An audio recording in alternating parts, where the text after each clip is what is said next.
What's up, guys? So today we're reacting to a set of Andrew Tate interviews. So Abraham, I don't know if you've heard, but Andrew Tate's been in the news a lot recently. He got convicted of some crimes, alleged crimes, that he ended up getting released for. Mm-hmm.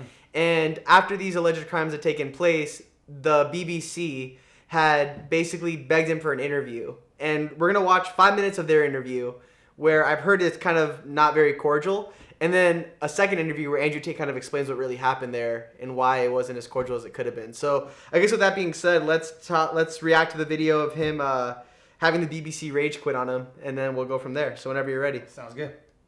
The things I teach men are stoicism, discipline, self-respect, hard work, obeying authority, listening to your fight coach, working hard in school, making as much money as possible in your job. If you actually watch the things I say, if you actually watch my comments about women, I've done long podcasts for hours long about females, talking about protecting for them, providing for them, how I believe women should be treated in a relationship. I've done all of this, but you don't watch any of it, and then you come here and ask me to answer questions I've answered at length thousands of times. Since you came out of custody, there seems to have been a lot about your charity work. Correct. On your social media. I've always done the charity work, but now I'm promoting it. There seems to be a real shift. Yeah. I wonder what's behind that. Well, I've always... So Andrew started this interview very trying to protect himself, like he's expecting someone to backlash on him a lot, so he's... Yeah, I think this is a highlight clip, so I think that was in the middle of the interview. So I think he'd had some antagonization and it built up to that. So, I've watched a few other Andrew Tate videos back, when I first started the channel 10 months ago,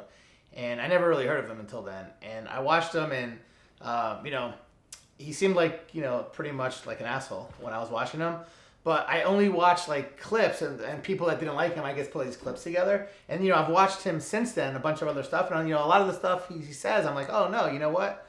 I didn't know that's kind of what he thought. So I kind of looked at him differently now than I did when I just watched those clips. And the reason why I started looking at some of his other stuff was because some of the people that posted comments oh man, you're only watching certain things. I was like, really? This isn't a real. So it sucks that we're watching right from the middle, then, because I don't really know the whole thing. Yeah. I really want to see the whole thing. Right. This is a 30-minute interview. Yeah, I know. I don't want to watch the 30 minutes, but okay, all right. So I wonder what 5 minutes is this? Is this part that he looks the best, or the part that he looks the worst? Yeah, I guess we're about to find out. I've done the charity work. I've been doing the charity work for years. I believe that it's my legacy to leave a positive influence on the world, and I've been doing charity work for over 5 years. Post my unfair, unjust incarceration, post that, I've made it more clear the charity work I'm doing. But this is, once again, very interesting. I spend $25 million a year feeding children, men, male children, and female children, in Turkey, in Syria, and Iran, and Iraq. I literally spend $25 million a year feeding children, and I'm still the worst man in the world because 4 years ago I made a sarcastic comment. So he spends $25 million a year doing this? I guess so. I never heard of it till now. Yeah, I never heard of that until now too. So does everybody who knows about this? I have no idea, but I wouldn't put it past them. Yeah, there's a lot of tax benefits and there's other motives. No, of course, but he picked it seems like he picked Syria, Iran, Iraq, the Middle East more, Turkey. Yeah. So I wonder why he picked those particular places. I wonder if he's been there and has seen the poverty and so. Yeah. Because some people would look at that and say, okay, so before you got money from attracting people to your website by making controversial comments, but that might have got you into trouble. And so now you're looking for a new market. You're looking for a new market of followers who are attracted by a different sort of persona. I've always done the charity work, so that is obviously incorrect. And I have proof that I've always done the charity work, so you're wrong, firstly. I believe that if you have a lot of wealth, you should help people, and I'm helping people. I also think it's very, very interesting that you cannot find another celebrity in the UK or anywhere else who's spending £25 million a year feeding children in war-torn countries. I'm doing that, and I've been doing that for a long time without even mentioning it. I never even said it. And now that I've said it, people are going to attack me for it and say that it's disingenuous. Just the person in Sudan who's eating the meal, do you think they believe it's disingenuous? No, I think they feel pretty good that Andrew Tate fed them. And to sit here and say that I'm a bad... I wonder, when he says... Because I've seen a lot of people come out and be like, oh, I did all this charity. And then it came out when people researched it. Yeah, it wasn't your money, though. You helped do it. Of course, you used your name, you used your whatever, your influence. But it wasn't really your money. I wonder if this is really his money. It could be. But I wonder, is the $25 million, you think, all his? Or? Yeah, I don't know. Yeah. Because, I know there's a lot of people that would be a name and then a foundation, like Andrew Tate Foundation. Yeah. That doesn't necessarily mean it's coming out of Andrew Tate's pocket. It's a very different thing. Yeah, so I'm curious, but... Yeah. person now because I'm manipulating charity, because I'm using By the way, either way, it's still good. I just curious what which one it was. charity. I'm just trying to do good in the world. That's all I've ever been trying to do. Just to put on the record then, you've said that you've invited us into your house. Correct. We're here because you're under house arrest. Correct. If you were free to leave, we would have negotiated a more neutral setting. Don't you think, as the BBC, it would be very interesting to come here and discuss the fact that I was put in a dungeon for 92 days and then locked in house arrest without charge? Don't you think that's a far more interesting conversation than old YouTube snippets? Don't you think that would be interesting? You're here under house arrest because there's an ongoing investigation into rape and human trafficking allegations against you. Correct. I've been incarcerated without charge. And don't you think The rape allegation it's been dropped? has been incarcerated for. Correct. So I'm incarcerated without charge, and I think that would be a far more interesting conversation than, I guess, Julian Assange is incarcerated without charge, and nobody's interested in that either. So if you actually want to do some genuine journalism and investigation, you can talk about the fact that an innocent man who is yet to be charged with a crime has had his liberty deprived of him. And I think that would be a far more interesting angle than talking about me being the most dangerous man in the world because I'm in a car. And this question about schools being very worried about your influence. Boys in primary school, or boys as young as 11, are quoting you at school, attacking girls, refusing to respect Go ahead and female pause it. teachers. So I think this argument's stupid. Like, to say that, like, what do you think about boys being influenced by you? I mean, you're one fucking guy. It doesn't matter what the fuck you post. It's not your responsibility to have to censor yourself for who you're influencing. Like, it's their parents that should be able to say, hey, don't watch Andrew Tate or watch Andrew Tate. But to say that he's solely responsible for that shit, it's like, how do you even correlate that? I mean, there's so many people out there that say, crazy things, comedians, actors. Right. It's like, you got to know what you should do and what you shouldn't do. Some of it's for fun. Some of it's, for enjoyment and entertainment purposes only. 100%. And for her to be like, oh, like, these kids that are acting up because of you, are they fucking saying, oh, I hit this girl because Andrew Tate? Like, I doubt it. How are you getting that? Like, I don't know. Yeah, I mean, people don't take responsibility for their own actions. Would you like to say anything about that? I'd like to say a lot. First things first, as I've repeatedly said, and the only reason I keep repeating is to ensure this interview will be edited. I am a positive force for the world, and I teach children discipline. I teach the world discipline, male or female, of any age. And a lot of women listen to me as well. 40% of the people who listen to me are actually female. Secondly, I do understand with my massive influence, and I am now the one of the most influential people on the planet, that I do have to be slightly more careful with things I say. I'm not going to disagree with that. The idea that I said something 5 years ago on a video that got 300 views. So what do you mean, being slightly more careful? I'll give you an example. Some of the jokes I made 4 or 5 years ago on a YouTube channel that got 300 views, I would no longer make. Like what? Like the OnlyFans joke, the one you mentioned repeatedly. When she said, my man's car is my car. And then she said she did OnlyFans. And I said, what do you sell on OnlyFans? She said, my tits. And I said, well, those are your man's tits. As a joke, ha ha ha, everybody laughed. The fact that I could do that on a podcast 5 years ago and only got 300 views, now I understand I'm the most influential man on the face of the planet. I would be more careful with certain things I say. That doesn't mean that You keep saying he's the most influential man on the face of the planet. I guarantee you that there's shit tons of people that don't know who he is. Like, I would think that most people don't know who this guy is. If you walk around, okay, let's just say you walk around and go to a park and ask, 100 random people there, do you think 50% of them will know who he is? I'd probably say that, yeah. 50% of people know. I think if you're an active user of the internet or social media, I think there's probably like a good 50 to 60% chance you know who the guy is, probably. But a lot of it's just lately he's been more popular. Yeah, probably the last year. Since his arrest or a little bit before that? I think a little bit before that, but his arrest got us like infamous, I think. Yeah. Like, I think that's where he really made like public headlines and things like that. I would still, I think we should go and check that out. Because I would still think that less than 50% of people know who he is. It's possible. Yeah. For sure possible. things I originally said were genuinely out to harm people. Do you really believe you're the most influential man on the face of the planet? On those That's what I just asked. And I said it's not. Like, I could probably name 100 people that are way more influential. I mean, that like, everybody would know. Pretty much any president, right, would have to be more influential. Of course. But it's not even just presidents. I mean, it's like all kinds of athletes and musicians. And Yeah. I guess he also said influential. He didn't say most known. That's two different things. Mr. Beast isn't, you know. Yeah. Like, Influential is like impact. Like, fucking presidents can press a button and blow up shit. Like, he Yeah. can do stuff like that, you know? I don't know. Googled person on the planet. Do you believe you're the most influential man on the face of the planet? I'm the most Googled man on the planet. I think we're done.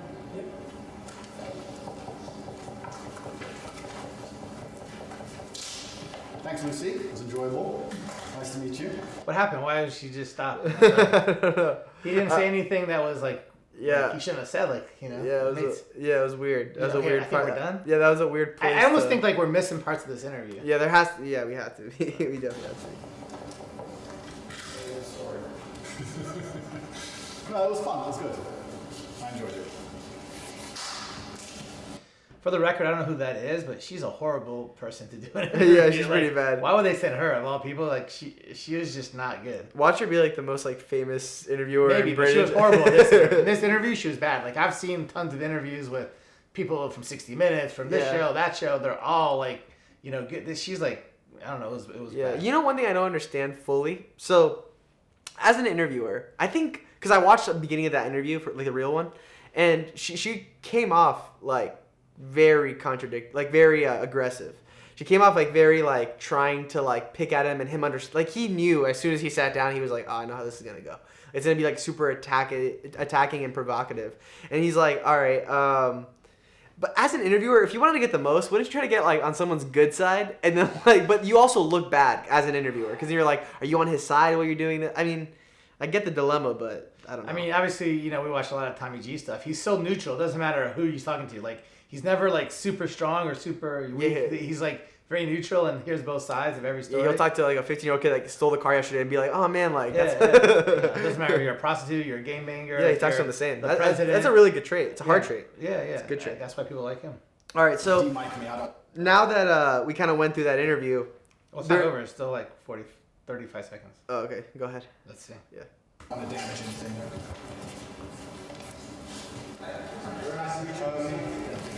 Thank you. Very nice to meet you. Goodbye. The very polite staff.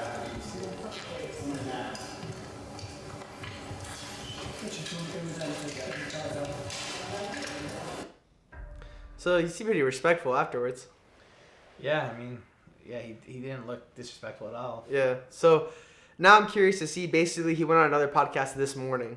It's called the PBD podcast, which is a pretty well-known podcast.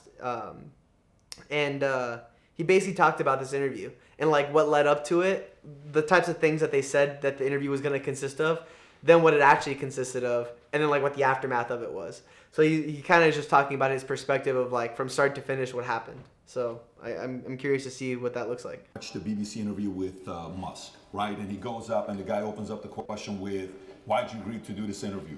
He says, well, I don't know, what's the name of the BBC? And he's trying to mock them and all this stuff. And there's a part of it where, he calls them out for the mistakes they made. Yeah. And if you go to the bottom of the interview on BBC, you'll see comment section saying, why'd you cut that out? Because Musk puts it on Twitter, but they didn't put it in the interview. Yeah. Then you watch the interview with you. The first question they ask you was, what's the first question? We watched the BBC interview with Musk, right? And he goes up and the guy opens up the question with, why'd you agree to do this interview?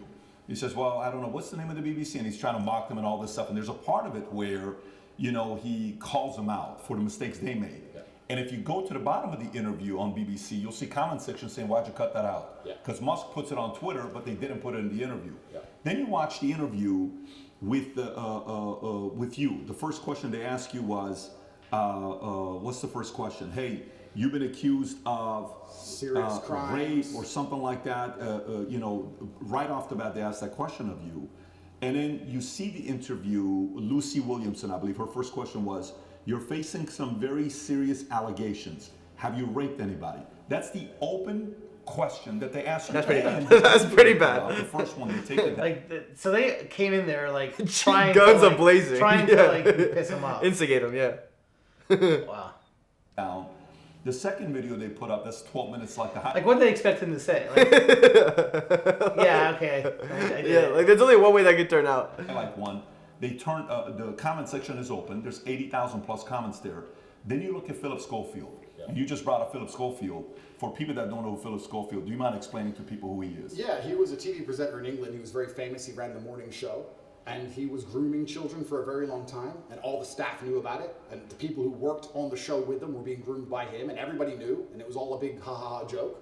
And now he's come out saying, oh, please don't pick on me, I feel sad, and the media is saying, I'll leave the guy alone. He is, when you go look up his Wikipedia, it says he rose to prominence as children's BBC continuity presenter from 85 to 87, then went on to do programs on BBC and ITV, for Going Live, This Morning, Dancing on Ice, All-Star Mr. and Mrs., The Cube, and a bunch of other things. And they interview him, okay? while he's going through the mess, after 20 years old, his name is McGreevy, I want to say, something McGreevy, that he's going through the process. Matthew McGreevy, they met at 10 years old at a theater group. At 15 years old, Philip follows him on Twitter. While the kid is 15, he follows him on Twitter. The guy celebrates it. Long story short, Ruth Langsford, they work together with. She files a complaint. Then right after filing the complaint, McGreevy gets fired. Then he has to take a break. Then he comes out after 27 years telling his wife, and hey, I'm gay, I'm coming out of the closet. He's got. Am I lost? Like, what the fuck does that have to do with There's a part Andrew Tate? where Matthew calls his wife and says, hey, your husband and I had an affair together when I was 19 the first time and 20 and all. Nobody knows if it was before or not. The interesting thing about him is his brother, Timothy Schofield, I don't know if you know about his brother. Oh, what, the one who's in jail for being a pedophile? Was convicted of 11 sexual offenses involving a child between October 2016 and 2019, including 2 sexual activity with a child. Here's how the interview started. First question, the guy asked him. He says, you've had quite a week. How are you? Opening question. Versus the question they ask you on the opening, right? And then he turns around and says... So, I mean, the whole point of it, because what he's saying is so boring, but the whole point of this is that he's saying, look, they're just treating you like shit. Like someone that's doing way worse stuff than you. It's gotten way better treatment. Better treatment, yes. Now I get it, but all that. That was a big ass lie. Oh my God. The media's interest in the affair was motivated partly because of homophobia, alleging that an affair with a much younger woman would have not generated such a scandal. So he gets protected. Yep. And he says, all those people who write those stuff, do they ever think that there's actually a person on the other end, right? This is proof. By the way, this is the part where even when somebody's watching you and saying, why are they taking him to court? Maybe he did something. Why are they taking Trump to court? Maybe he did something. Why are they taking this guy? He must have done something. There must have been something there, right? It's stuff like this BBC does. If BBC are watching this right, I want to kind of remind you of your mission statement that you have on your website. We're going to put the link below to your mission statement. You can go find it. Here's what your mission statement is, BBC. This is why you've lost some credibility the last couple of years. To act in public interest, serving all audiences through the provision of impartial, keyword impartial, high quality and distinctive output and services which inform, educate, and entertain. You say you inform, educate, you entertain, yet you conceal, misinform, and your content's quite frankly boring. You're cherry picking on people that you're talking to. So a message like that gets the average person to say, everything with you is allegedly, everything he did is proof. Like what was the point of Andrew to even go on to BBC if he knew or thought this was a good chance it was going to happen? Yeah, based off what I know, is that they were super, super, super cordial with him up until that point. Really? They said that they were super nice about it. He let them into their home. You have to realize he's under house arrest, so he had to really make a lot of stuff happen for them to come into his house, set up, sit down with an interviewer. So supposedly they kiss his ass up until that point. Did he think he was just going to be able to tell his side or something? That's what it was. He probably thought it was good for him. I mean, he has a case right now, and usually when people do media when they have a case is that they're trying to win public interest. Right, they're trying to be on the good guy. Yeah. Proven. His brother is proven, yet let's leave him alone. Poor guy. Let's target him. This is where their argument has leaks in it. And somebody like you can tear it up. Absolutely. Philip is part of the club, and I'm not. And this is the thing. I'm a mentally resilient person, right? 14 months they've attacked me. I'm not going to sit and complain about that because that's not how I operate as a man. 14 months they've complained about me. If you type Romania, human trafficking, you type in any of these things, my name comes up, my face, I'm a bad person. I've lost all my bank accounts. I've lost all my social media accounts. I've been vilified all across the matrix in every single possible way. They print my face every single day with something negative next to it daily. Nobody gives a shit about my mental health, right? Because I'm the enemy. And what's scary about this is Lucy Williamson herself, she was begging me for an interview. The BBC were begging me for an interview. I don't need any of these people. The only reason I even sat down with the BBC is because they were begging me. I can go and just say my own words and get plenty of views, right? But the whole time I was in jail, they were begging me for an interview. Can we speak to him on the phone? Maybe you can give an interview from jail. Can we have an interview? Please, please, please, please. And I was saying, why do I want to talk to the BBC? And the BBC were saying, no, we don't want to do a hit piece. We want to come across and we want to be impartial. This is what they're telling you. This is what they're telling you. We want to be impartial. We believe there's a side of the story that hasn't been told. We're really interested in some of the, let's say, what's the word? I don't want to get this wrong. Inconsistencies in the Romanian justice system. We're very interested in his side of the story. There's been enough hit pieces. We want to tell the other side. We want to hear Andrew Tate's story. And I said no, on repeat. Then they sent me a list of questions. I didn't even ask for a list of questions. That's not who I am. I don't have to script. I never ask for a list of questions. They sent me a list of questions. Here's what we're going to ask. It's about his mental health. It's about the Romanian justice system. It's about the fact he hasn't been charged. His liberty's been deprived. All this stuff. And I thought, well, that's kind of interesting. Maybe it's a bit interesting, and the Matrix is obviously printing lies about me, and these are some interesting questions from the Matrix for the first time ever. Okay. They walk in here all smiles and happy, all smiley faces trying to take me off guard. I already have my list of questions, right? It's all going to be nice and easy. I sit down, and they instantly attack me. They put the cameras on first, and they attack me, expecting me to stutter and make a fool of myself. It's kind of like they tried to sucker punch me. I'm in the club, and they're my friends shaking my hand, and they tried to hit me and knock me out. And this is the thing that's so amazing about it. Yes, I destroyed the BBC. But of course I did, because I'm smarter than all of them. But why should I have to rely on my wit and intellect to destroy BBC with their research team and their plan, their deliberate plan to try and annihilate not only my credibility, but my life? They are trying to put me back in jail, these people. They're not dishonest. They're genuinely evil. And they don't give a shit. And so why should I even sit there and entertain them? I believe I could slip every single sucker punch they throw at me for the rest of human time. I could sit with any of these clowns. And no matter who they sit with their research team, whatever garbage they come up with, I'll make a fool of all of them. But why am I even entertaining them anymore? What's the point? That was the last chance I gave mainstream media. They lied for months to get that interview with me. Completely dishonest, head to toe. And like you said, they sit with Philip. Are you okay? Are you okay? We heard your mom's upset, that poor old lady. Maybe everyone should stop talking about it because his mom's upset. Let's not talk about it anymore because his mother's old. You're either part of the club or you're not. You have to sell your sanity nowadays. If you sell your sanity, you're afforded protections. That's the reality of it, because if you're a sane thinking person, you don't buy their bullshit. And that's what upsets them.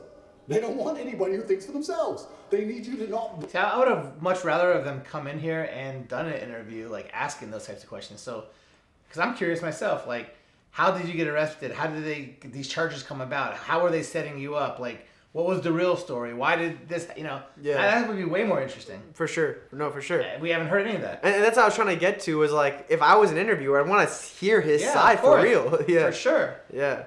Yeah. Whether you like him or not, you still want to know, like, his point of view and see what could have happened. No matter what Andrew Tate says, like, he's been around, and I think he knows how things go. Yeah. If I was a betting man, I would assume that he knew that when they walked in, that there was a good chance that happens that day. He probably thought there was a decent chance, but he just said they gave him so many questions ahead of time. Yeah. So, like, they just basically flat out lied. Right. They just tricked him for whatever reason. Now, everything that he's saying, now, if it's true, which, based off what I've seen on both cases, it sounds pretty true to me. It looks pretty true. A good part of it is true. Yeah, it looks pretty true that, like, he came in, he offered them into their home. He wouldn't do that if they didn't, like, convince him enough.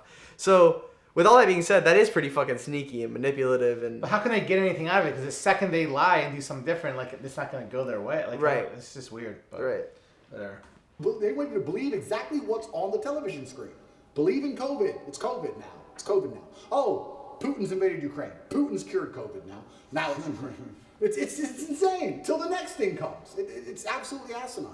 Did any of the questions that they sent you ahead of time? Zero. By the way, we didn't. There was no. No, that's not how we operate. Asked us ahead of time whatsoever. Did they ask you any of the questions they said they were going to ask you? Zero. They start with an attack and it became a battle instantly. Did they ask you at any point what jail was like? Zero. What your mental health was like? Zero. How, like, you completely missed the mark when everyone wants to know what was jail like. Well, but they don't even ask you that question. But this is what's so interesting about it. These people are so detached from reality, because they are genuinely detached from reality. They think that finding a video I made 8 years ago, a 4-hour speech I made 8 years ago, and finding one line of it without context that can be misconstrued, they think that sitting down with me and saying that to me is an aha moment. Nobody cares. Because you're taking it out of context, one. And I said you're taking things out of context. She goes, I'm not taking it out of context. I said, if you're presenting it without context, that's taking it out of context. That's what it is. You're lying by omission. I said that to her after the camera's off, and she looked at me because she didn't understand. When you omit details, when you refuse to put in all of the details, you can lie by including one detail which may happen to be true. You can tell the truth and miss all the details around the truth, and you are lying by omission. You're lying by omission. And you're sitting here saying, oh, you said this 8 years ago. Nobody cares. Because they know me, and they know I didn't mean it in that way, and they know it's taken out of context, and they know that it's an old video on the internet, and it's not even an aha moment they think it is. But they just want to sit with you for an hour, attack you and attack you and attack you, wait for you to make one mistake. If I would have stuttered or made a single mistake, that's the only 3 minutes they would have shown. That's all they want. They want that 1 hour, then they take the little bit. With me, they cut it down to 12 minutes, and they look terrible in all of it. But if I would have made a single mistake, it would have been the only bit they shown. That's all they care about. Fake news. Did you tell them, did you say, I'm only doing this if I'm able to record as well? I said Because that. I know that's what happened with Trump as well a couple of years ago. I didn't even tell them I just recorded it. Okay, so they didn't know you were They recording. didn't know I was recording until afterwards, and then I said, that was dishonest, I'm going to release the whole video. You told them before you released it. I told them. There is no contract or agreement with BBC. No. Nothing was signed. It was just simply an interview. Okay.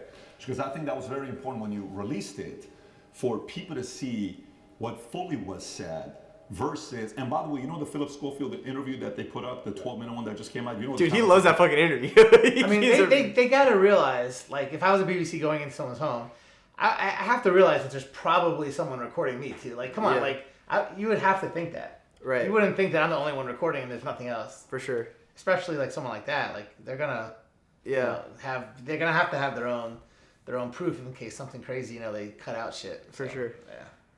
turned off. Of course they are. The comments are turned off. Yours are turned on. His is turned off. Of course. And who knows many reasons why they would do that. But going back to BBC. So, okay, they come, they want to ask the questions of you. For some of the people that maybe aren't following the story closely, but they know who you are. We're in the car, we're driving, and a lot of people are asking questions. We ask the drivers, like, hey, are you going to Tate's place? How do you know we're going to Tate's place? And he says, well, who's Tate? Oh, Andrew Tate. Oh, tell us about Andrew Tate. Well, this is okay. What kind of a guy is he? He said, I actually really like him. I said, why do you think he's going through what he's going through right now? Oh, it's always because of money. Okay, so we're at a different restaurant. So tell us, why are you going through this? Why is he going? Everybody's saying a similar thing about this, right? But for those who don't know, there's 3 different camps. Yeah. The camp that... So one thing about this video that I've noticed is, I don't know who the fuck this guy is that's asking questions or talking, but he's boring as shit. Like, the actual time where this video is actually good is when Andrew's talking. Andrew's actually saying stuff that's kind of interesting to listen to. This guy is like horrible. Who is this guy? He's super famous. Who? Dude. He's supposedly like someone that he's known for like making these type of pieces where it's like a controversial person. Like I think he's like Trump. Like he defends Trump quite a bit because he's like, this is the truth, but he does it so in this boring, like. though. Jeez, like I don't understand.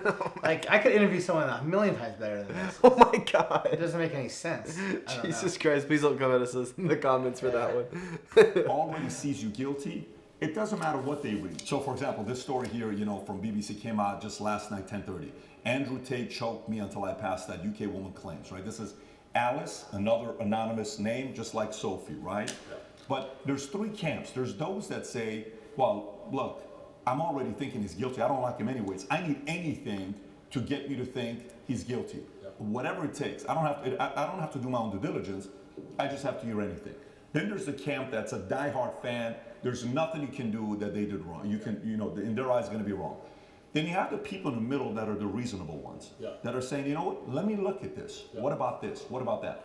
The people in the middle may say the following question. They may say, and I may have asked this question from you last time as well.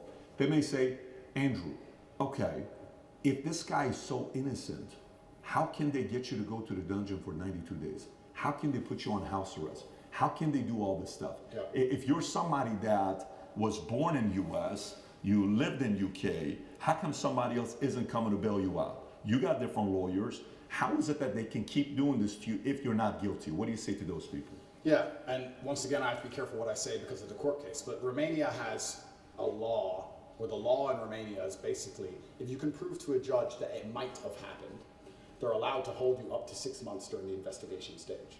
If I was guilty of anything, I would have been charged long ago. And we're going to talk about charges soon because I still believe they're going to attempt to charge me. But we're now approaching the end of the 6 months they can keep me under a form of arrest for without charge. Typically in Romania, when I was first arrested, the guard said, within 2 weeks, you'll have your indictment. I was like, 2 weeks? He goes, yeah, everyone gets charged quickly. Nobody waits 6 months for a charge. If they arrest you, they charge you, like every other country, right? The fact they've waited 6 months and gone into my entire life and attempted to find something shows they don't have a case. Why I believe it happened is because they didn't have a case when they were trying to hit me with this garbage, and they thought, you know what? If we put him all over the news, if we slander his name completely, there was a hotline set up if you're a girl who's been hurt by Andrew Tate, call this number in the UK. A hotline. So they were attempting to use the media to find what they wanted. Months go by, months go by, months go by, case file's empty, nothing's happening. My lawyer's saying, when are we gonna close this case file? Like, yeah, we're just waiting for some papers, we're gonna close it, we're gonna close it, we're gonna close it. Around the time I was canceled, things started appearing in the case file again. They started spying on me again. Very interesting that it happened around that time. I don't know if they understood that I wasn't protected by the political class in the USA. I don't know what happened. They started to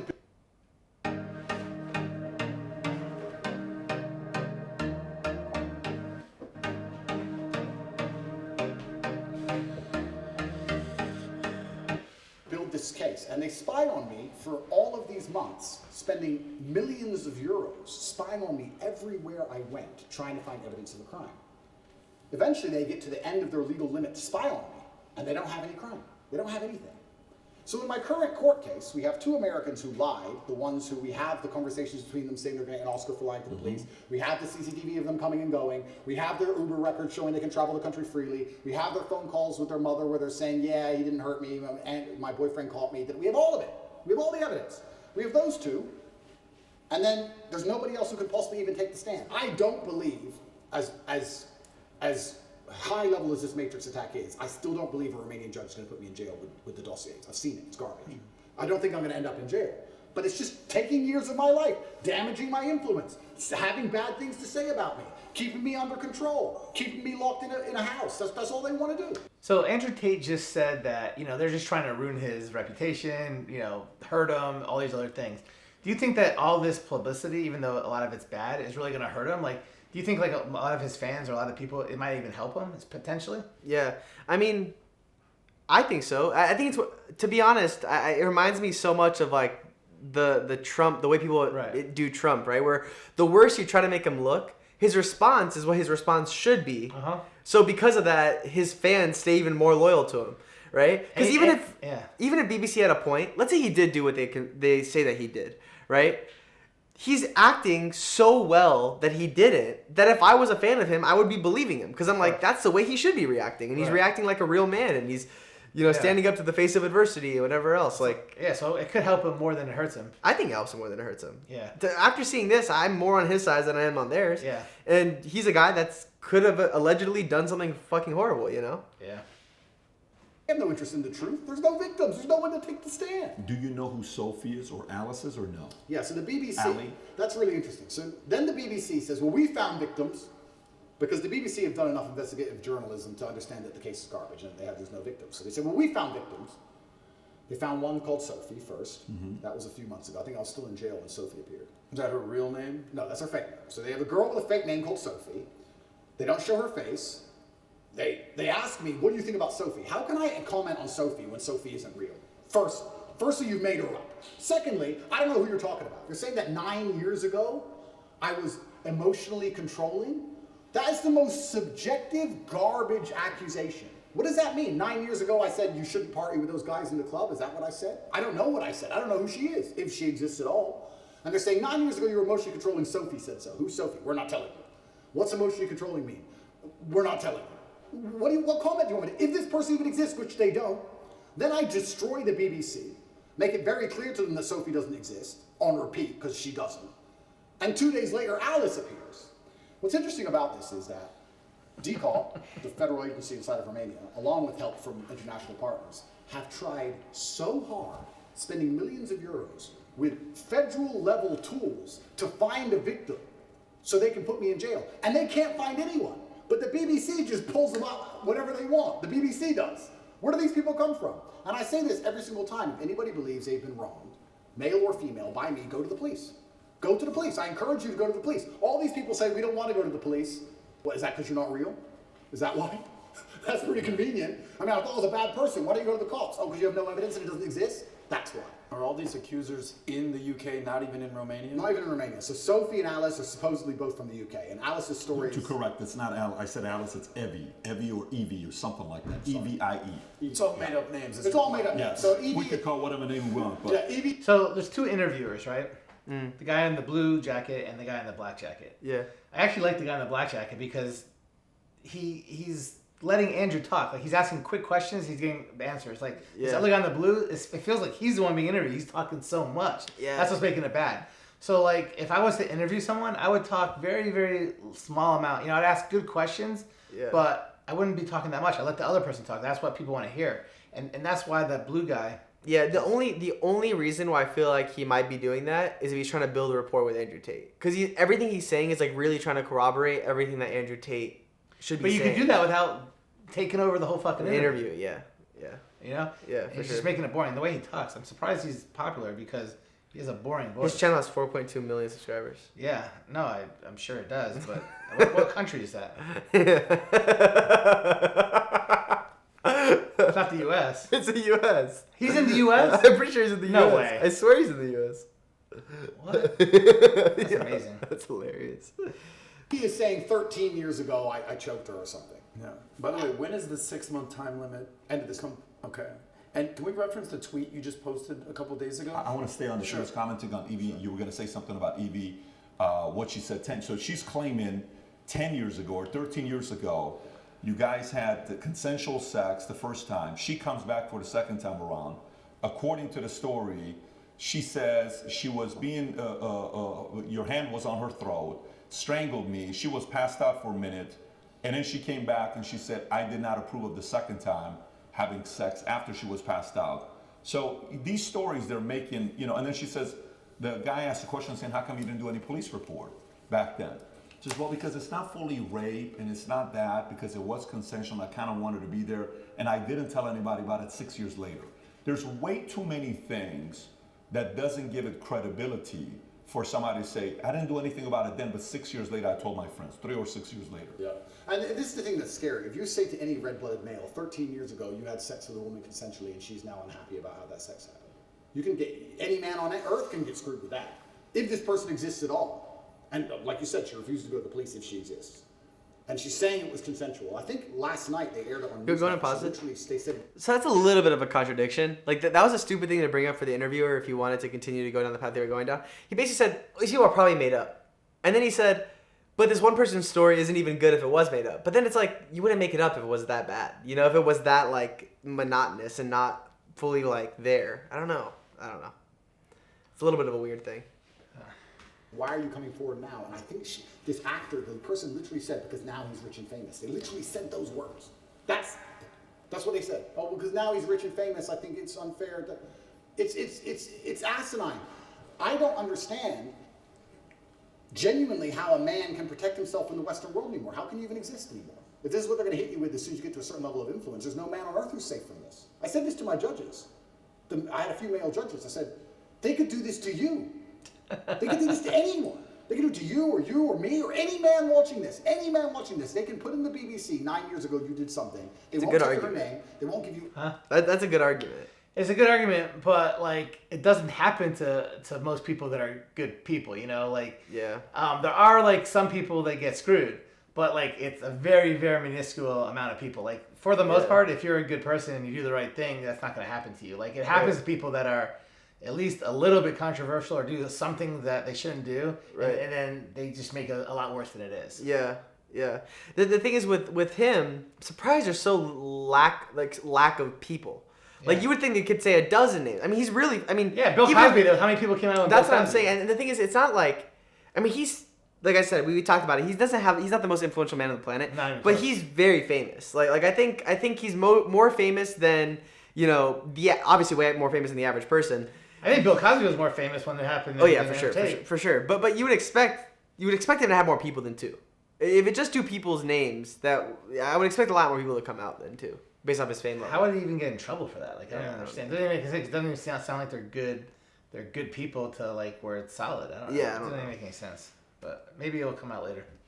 Any chance to defend yourself, you have no idea what they're fucking talking about, and they will print it on repeat until you lose your job, and lose your bank, and lose your social media, and then you're going to sit there bankrupt and depressed, and then they're just going to move on from you, and if you don't die, if you're like me, a cockroach who refuses to die, if you sit around and refuse to go away, they're going to make up a new one. It's crazy, and it's genuinely scary, and you're not safe from it anywhere anymore. I will say right now on this podcast, I encourage absolutely anybody who believes I've harmed them, male or female, to go to the police with evidence, and we'll go to court. Let's do it. I don't harm people. If I was harming people, I wouldn't be out here as open as I was. I heard he harmed some people in the ring. Yeah.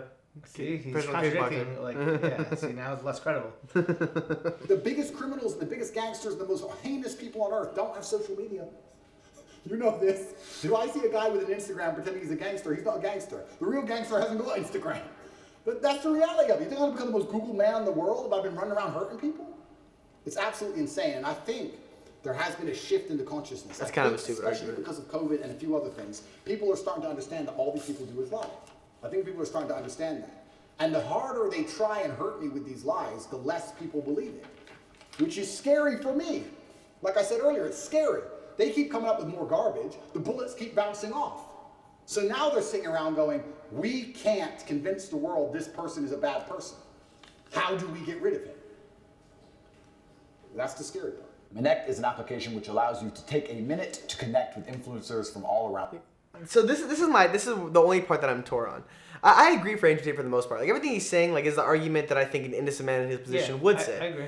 However, the last part where he's like, man, like the whole world is pitted against me and they're trying to take me down, and when I don't like succumb to all the stuff that they're trying to do, like they're trying to kill me like a cockroach and I'm resilient. I mean, that's like. I don't, Well, there are a lot of people that are trying to do that. So, like, I understand where he's coming from. To him, it feels like everyone is. Right. Because, I mean, isn't he banned from, like, TikTok and different places? I mean... Yeah, no, he is. So, yeah. I mean, yeah, maybe not everyone is, but enough people to where it seems like everybody is. Right. So, I get it. I mean, if I was him, I would feel that way, too. Social media is where he makes his money. They took away his bank accounts in certain banks. It is That's crazy. How They do did crazy do shit. that? Yeah. Yeah. And so he got arrested in Romania. Yeah. But, I mean... that's not even where the crime was. He just in Romania and they arrested him, or they sent him there? Like, I actually don't know. No, he was in Romania when he got arrested. Like he lived there. He lived in Romania. Yeah, I think he'd like moved there. People say an attempt to flee for whatever reason, but like, I mean, he claims he just moved to Romania because he liked Romania, and then the Romanian government did what they did. He probably doesn't like Romania anymore. Yeah, I'd assume not. Is this house where he's at right now in Romania? I believe he can't leave Romania. Oh, he can't leave Romania. Yeah. He was born in the U.S., but he grew up in Romania. Yeah, dang, he was born in the U.S. He must have spent a lot of time there because he did not sound like he's from the U.S. But, all right, overall wrapping thoughts, I guess? Yeah, overall thoughts. I mean, I kind of like see why people like him a little bit more. I mean, I see like he does have, some better traits than I thought the first few times I watched him. But, yeah, he's very controversial, so there's going to be people that love him, people that hate him, and anytime you're very controversial, there's going to be a lot of media and other things that just want to get rid of you. So, no, it totally makes sense. Yeah, no, I agree. All right, guys, if you guys like this video, want to see more like them, comment down below on other videos you want us to react to. Don't forget to like, subscribe, comment, and hit that post notification bell so you guys don't miss any videos like this going forward. See ya.